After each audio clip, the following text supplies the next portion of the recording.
As you can see, I'm wearing a shirt that says Manila. And this picture, all the Filipinos will recognize it. This is a jeepney. For those in other parts of the world, you have not had the pleasure of experiencing a jeepney, but that's what it is. It is a mode of transportation. And Deborah and I, for many years in Manila, have lived in a high-rise apartment. We're on the 16th floor. And outside of our window is a jeepney terminal. And those things are loud.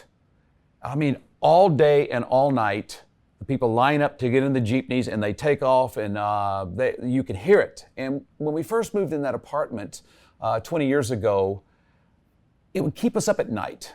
The noise of the jeepneys right outside of our window down 16 floors. But after a couple of months, we couldn't hear them anymore. The sound was still there, but we tuned it out and we were able to sleep. But light's not that way. We can never really get used to light.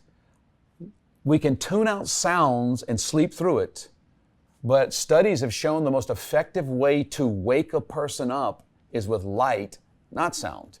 And the most effective way to keep someone up, oddly enough, is not even caffeine. It's light.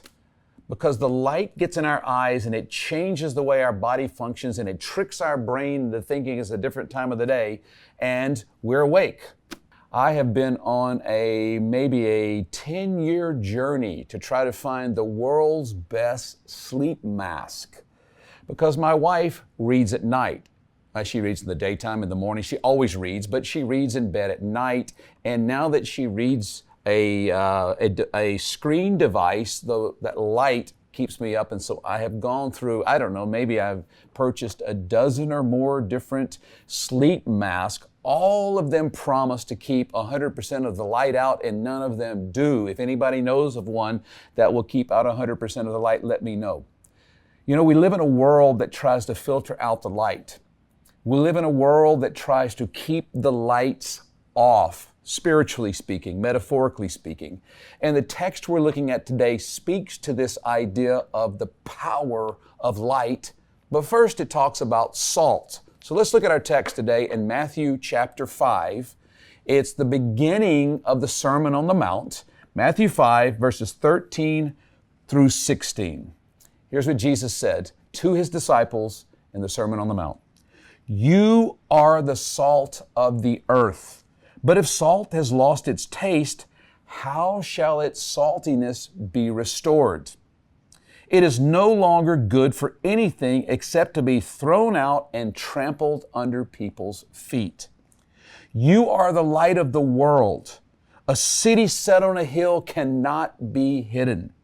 Nor do people light a lamp and put it under a basket, but on a stand, and it gives light to all in the house. In the same way, let your light shine before others so that they may see your good works and give glory to your Father who is in heaven. This text is about salt and light. It mentions salt and then it goes deep with the concept of light. The title of this message is Tasteless Salt, Invisible Light, and Relational Discipleship. What does salt and light have to do with discipleship? That's what we want to talk about in the next few minutes. But first, to understand this, there are a few words we need to focus on to really get what's being said here. The first one is you, verse 13. You are the salt of the earth. Verse 14, you are the light of the world. Now, you in English can be singular or plural, and we have to discern which one based on the context. So when Jesus is speaking here, He's giving a sermon. He's not talking individually to one person and saying, you are the salt of the earth, you individually, and you individually are the light of the world. No, He's preaching a sermon. There's a crowd. Now, sometimes it seems like there's a large crowd. Other times it seems like He's speaking just to the disciples. But either way, this is a group of people. This is a collective. You, plural. You, collective, are salt and light, not individually. It reminds me the idea of whether this is plural or individual. It reminds me of a cartoon that maybe you've seen. It's Lucy speaking to her little brother Linus. And here's what Lucy says. She holds up her hand and she says, these 5 fingers, individually are nothing. But when I curl them together like this into a single unit, they form a weapon that is terrible to behold. Now, we're not trying to be a weapon, but individually, there's very little impact that one person has on culture or society. But when we come together, when we gather together, when we allow God to put our lives together, there's a collective, there's a community, there's an ecclesia, a church, a people called out. And boy, what a powerful thing that is. You, as a group, as a community, as a spiritual community of people, you as an ecclesia, you as a people called out to be the church of God, you are the salt of the earth. You are the light of the world. The next word to look at is are. You are.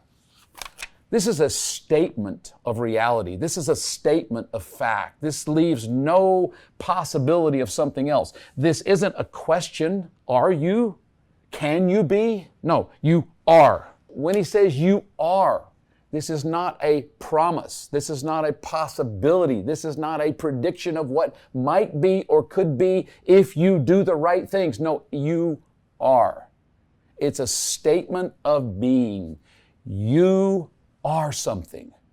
Now, we'll see in a moment, sometimes we act like it, sometimes we don't. Sometimes we lose the saltiness, sometimes we cover the light, but we're still the salt and we are the light.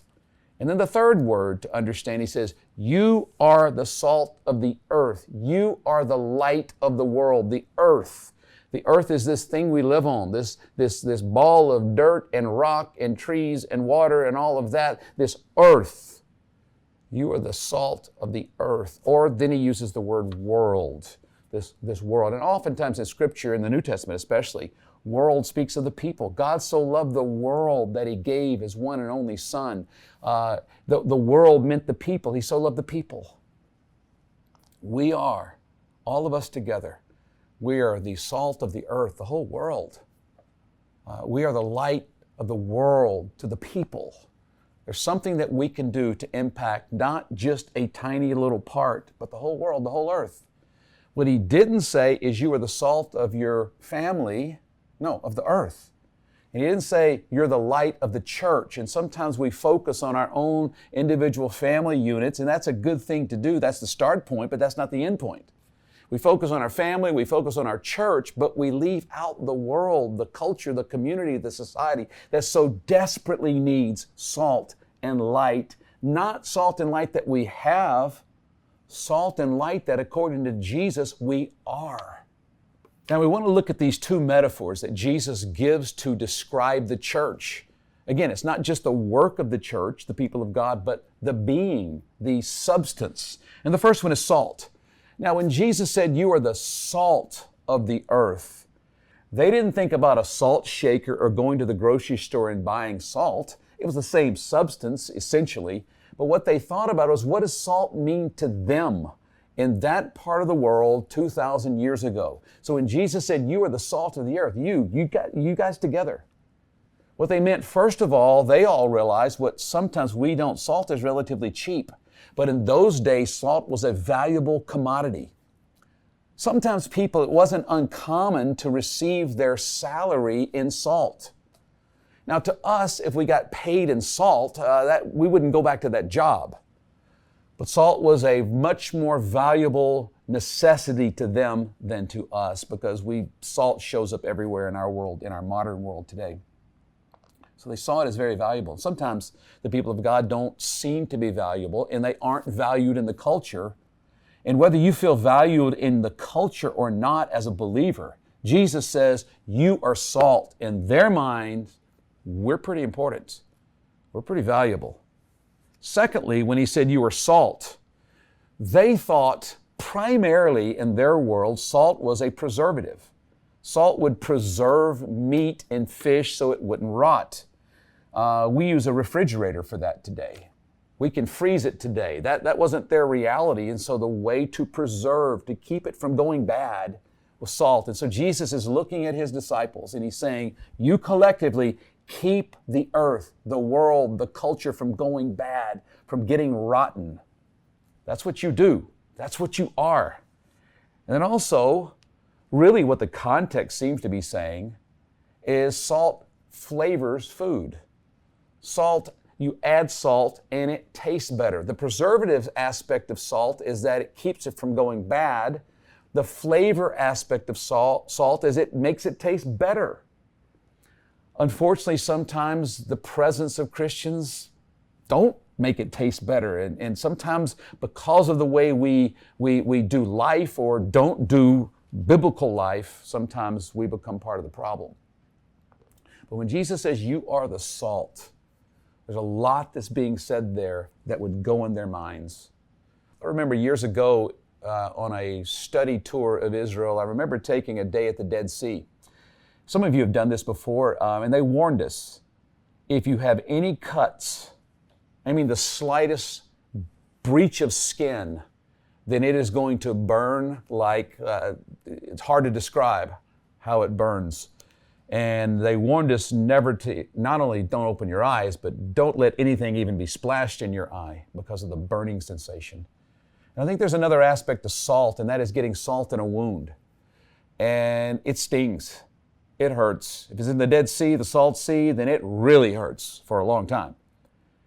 And I think sometimes that's what we do in the culture. We've got a broken, sick, dying culture. And we're the salt that sometimes irritates the wound. Sometimes our message causes pain for the moment. But it's okay. You've probably heard that, sometimes when someone has a cut to get into salt water, to jump in the ocean. Now, there are certainly polluted oceans that it's not going to do good or do more harm. But in a clean environment, that salt water actually can help cleanse the wound. It's a process called osmosis, and what happens, the salt water gets in the wound and it actually causes within the cell the liquid to exit the cell and taking with it the bacteria. And it's a mini dehydration that happens because it flushes out the impurities. And so salt can be uncomfortable, but while it's causing that discomfort, while it's causing the sting, it's actually doing good. And so look, Jesus said, if they hated me, they'll hate you. Jesus said, look, be afraid when all people speak well of you. There is a side to this where we're not always going to be given a parade and given recognition for doing great. There is a side of our message and even our presence that brings a stinging rebuke to a lifestyle that's completely contrary to the gospel and to the glory of God. It's not something we try to do. It's just something that happens, but ultimately it's cleansing. But right here in this text, it seems to be, because he mentions about the taste, salt losing its saltiness, it seems to be that seasoning that he's speaking to, although all of this could have certainly fit into what he was saying. Thinking about the idea of salt losing its saltiness, of course, chemically speaking, it's impossible. But the salt that they had in that day was not pure salt. It had impurities, and so water would cause it to melt and wash the salt away, and they would think that what was left, hey, the salt's not salt anymore. In reality, it doesn't ever lose its saltiness, but it's because of the impurities. But there was a first century rabbinical saying that was quite common, and the question was, when you have salt that's lost its saltiness, it's the exact question that's asked right here. He says, how shall its saltiness be restored? And the rabbi would answer when they would say, how can the saltiness be restored? His answer was, you must salt it with the afterbirth of a mule. Now, I know some of you from an agrarian world are getting that right now. You might be smiling, you might be chuckling. Others are scratching their head, the city people. A mule is sterile. When you cross a donkey and a horse, you get a mule, and obviously a mule cannot have, there is no birth and there's no afterbirth from a mule. And so what the rabbi was saying basically is, you ask a dumb question, you get a dumb answer. It's impossible, in other words. He's saying it's impossible to restore once it's stopped being salt. But the truth is, scientifically, salt can't lose its saltiness. And that's good news for us. When he says, you are the salt, we will always be salty in the culture and in the community. Now let's go to light. He says, you are the light of the world in verse 14. We're not only salt, we're light. What did that mean when he says you're the light of the world? What would go in their mind? And he says, he gives the analogy of this light is supposed to be on the top of a hill, not under a bushel, not under a basket, not covered up. And sometimes as the community of God, as the people of God who are supposed to be a witness to Him in this world among these people, sometimes instead of being on the top of the hill, we are sort of hiding out under a basket. In those days, of course, there were no light switches and light bulbs. At nighttime, to light their homes, they would have a small candle, or sometimes that candle was little more than a wick in a lamp with oil, and those lamps were about hand size. They were small. And so in order to light the house, they would elevate those, and the light would reflect off of the ceiling and the walls, and it would actually light much more than what that tiny little flame should have been able to do, but because of the reflections. And so what he's saying is, look, if you light the candle, you put it on a stand, you elevate it so it can be seen, and so that light can be multiplied. You don't put it under something. When you put it under something, it not only covers and hides the light, it can actually extinguish it by not having oxygen and cutting off the oxygen that the light needs, the flame needs to burn. And so he's saying, look, this is supposed to be on a hill. This is supposed to be visible. Our Christian lives are supposed to be visible. Our witness is supposed to be visual, out in front of everyone for the world to see. Besides being visible, light is active. It's moving. We talk in terms of the speed of light. And the speed of light is approximately 300,000 meters per second. That's pretty fast, or you may have heard 186,000 miles per second. Light is moving. Light is moving fast. Light cannot be stopped. Light doesn't stop. And I think there are a lot of implications for us. You are the light of the world. We don't stop. We don't stay static. We're not camped.